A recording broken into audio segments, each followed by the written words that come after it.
psychologists have for a long time appreciated that there are 5 major personality traits. But one of the personality traits that's of particular interest is a trait called openness to experience, which is associated with interest in exploring new things, creativity, curiosity. And normally it's thought of, as I mentioned, as a trait, but we're interested in it as a state, and the idea that exposure to art may temporarily increase state openness and lead to qualities associated with the trait of openness. So the way that we've been investigating this is we've taken a particular class of artistic experience, which is exposure to critically acclaimed animated film shorts. These are film shorts that are well represented and reflected as being outstanding exemplars of art. And we show these approximately 6 to 7 minute pieces, and they have, they're animated, and they have imagery which has been hand painted or claymation. There's a narrative arc, and there is a theme of music that goes on throughout all of them. And then we examine the impact of viewing these animated film clips relative to our control, which are cute pet videos, which are entertaining but not really considered art. And what we've found so far is that exposure to these animated film clips leads to changes that are very indicative of state openness. So that leads to increases in creativity, increases in curiosity, increases in intellectual humility, and increases in conceptual expansiveness. Okay, now how does that literally work? In other words, what are you measuring? So let's take one example where people view either an animated film clip that depicts these beautiful, engaging animated elements, or a cute pet video, and then they're asked to write a short story. Okay. Oh. And then afterwards, we evaluate the creativity of the short story by blind judges. And what we found is that when people have viewed these animated film clips, that they are writing significantly more creative short stories than if they view the cute pet videos. And how is that judged? That certainly has to be blind. That's right. So we have pairs of judges who review the stories and evaluate their creativity. They're relatively short stories, and we find pretty high agreement between the judges. So you have two independent judges independently doing it for the same thing. Exactly. And so you're looking for that they correlate together. And what do? They assign a scale, 1 to 10 or something? Right. They rate them on a Likert scale, like 1 to 10 scale. Yeah. Of creativity. Of creativity. How many different modalities do you ask them to judge the essay on? We have them judge it basically just on creativity. We've also looked at it with respect to a machine learning sort of assessment, and that also produces similar evaluations. Okay. But it's judged on creativity being the primary expression of state openness.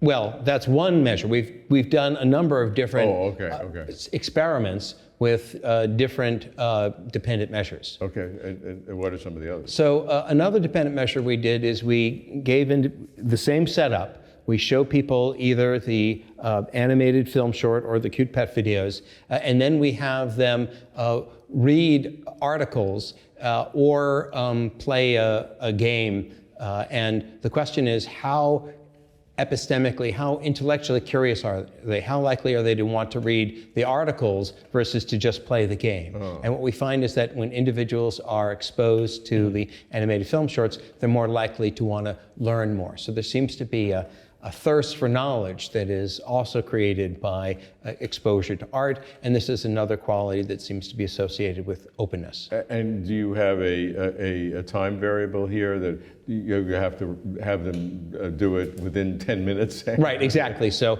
what proportion of the time do they spend reading the articles versus playing the game within a 10-minute period? Yes. Yeah. And when do you test that in terms of the time? We test them usually immediately after exposure to the material. And it is a very interesting question how long this effect lasts. We don't think we're changing people forever with this, single video. So presumably there'd be some time course in which the state openness declines. And you're doing this with different videos, so there's not some quirk of a particular video. That's right. We have 7 or 8 different videos that we've been using. And what kind of correlation do you get between the different videos in terms of the results they produce? All of the videos show a substantial effect, some a little bit more than others. What's the correlation between videos? What kind of range? In other words, if the 7 videos, all of which create has a very broad range, that might be less indicative, and so you get some sort of an odd average. That's what I'm trying to discern. Yeah, so we've found that a number of the different videos, each one produces statistically significant effects, so it's not just being driven by a single video. Okay, and will that individual video, because you're showing a number of individuals who Right. watch the same video, is there a high correlation among? Oh, no. Each individual only watches one video, so different people are exposed to different videos. Right, but the same video is viewed by different people. Right. And what's the correlation of those different people in terms of the results? Say judges give one video averages an 8, or one person gives an 8, and to that same video, will somebody else give a different number? Mean is the creativity associated with certain videos consistently higher than the creativity associated with other videos? Right. And an internal consistency in the different subjects who watch the same video. Right. So there were some videos that produced a larger effect than other videos. And that was consistent among the different subjects. Right. Yeah. To some degree, but multiple videos produced the effect. It wasn't just driven by a single video. And what is the key kind of organizational, overarching combination of these? Because you have how many subjects, for example, would be watching? Have you tested? Yeah. There we may have to. We'll have Madeline to right. speak with as well. Order of magnitude. I think it's approximately 150 participants. That's substantial. Yeah. Number. So 150, the number could be 100 or 200, doesn't matter, but it's a substantial number. Substantial number, yeah. And each one will watch one video and write one short story. And that's it. That's it. And so each video, on average, might have 13, 14, 15 people. Yeah. Okay. So the question is, among those 15 people who have seen the same video, do you have a tight correlation in terms of how they are rated on a creativity scale? I wouldn't say it's tight, but there are some videos that, on average, produce a higher level of creativity than others. Yeah. To me, it would be important to see the dispersion on each video. If they all, to exaggerate, have a tight range between 7 and 8, that's a better result than if you had the range from not 2 to 9, but the average was the same. Right. Yeah. Well, this is a good question for Madeline. Okay, good. Yeah. Good. So what was the prior theory or hypothesis, and how has that developed into a theory based on the results? So as we've been proceeding with this project, we've increasingly come to appreciate the tight relationship between all the different measures that we originally speculated about and their correspondence with this quality of openness to experience. So we're increasingly recognizing that openness may be very important. And we're also thinking about a particularly quality of openness, which is something known as atypical salience, which is an appreciation and finding meaning in aspects of experiences that other people might miss. And it seems that this capacity to sort of feel meaning in things may be one of the things that art is really opening up, and that has a nice foundation in theories about our capacity for recognizing salience. And how many different characteristics, you've mentioned creativity, how many different characteristics of openness did you test? So far we've tested creativity, curiosity, conceptual expansiveness.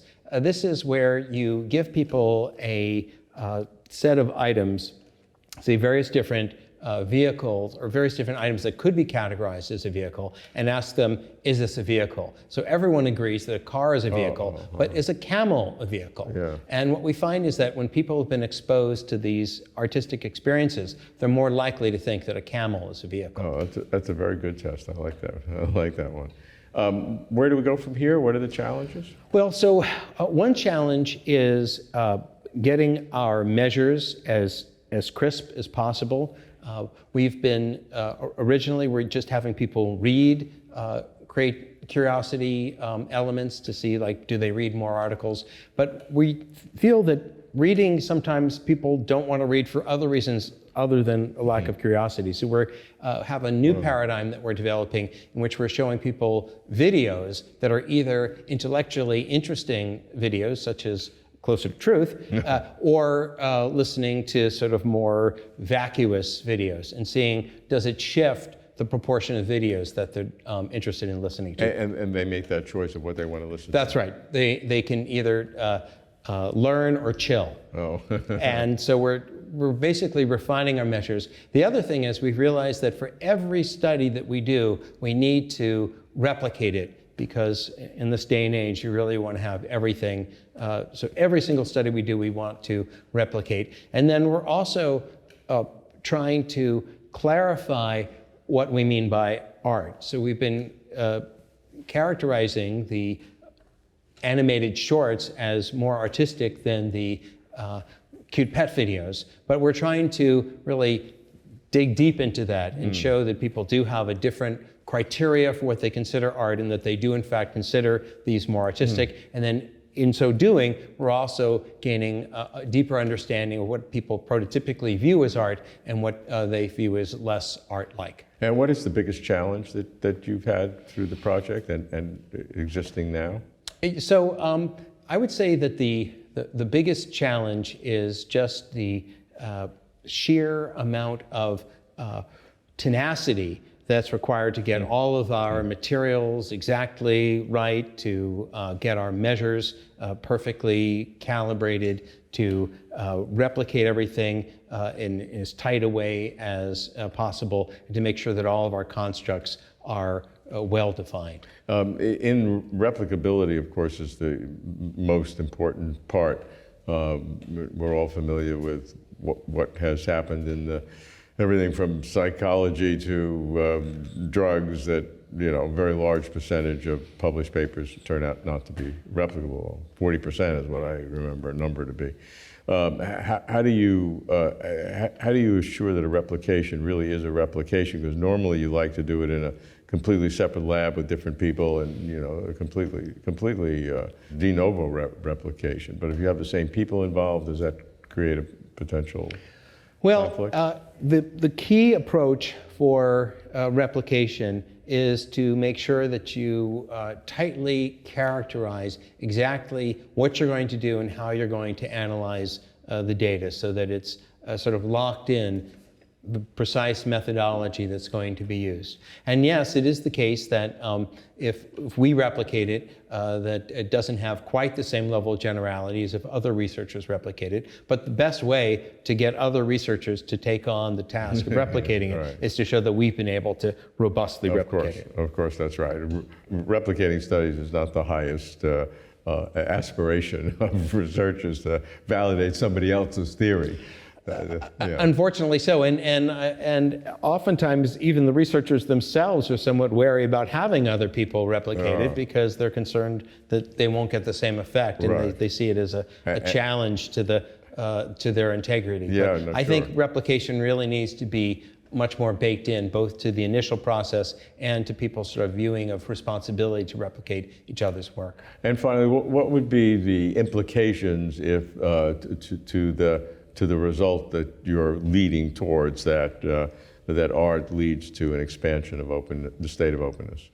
Well, We're very excited about the implications of this research because it has sort of twofold elements. First off, openness to experience is a trait that we really believe the world could use more of. Creativity, curiosity, intellectual humility, which is another aspect that we found to be responsive to this intervention. All of these things are qualities that are really, really very, very helpful in many different contexts. So finding a way to cultivate these qualities we think is really very valuable. But also finding that art has these consequences, I think further plays up and illustrates the value and importance of artistic experiences in people's lives, appreciating that it can cultivate these very, very valuable qualities, helps us to appreciate the importance of having art in people's lives, of encouraging people to view art, of encouraging people to engage in art, and of the impact they can have on our minds.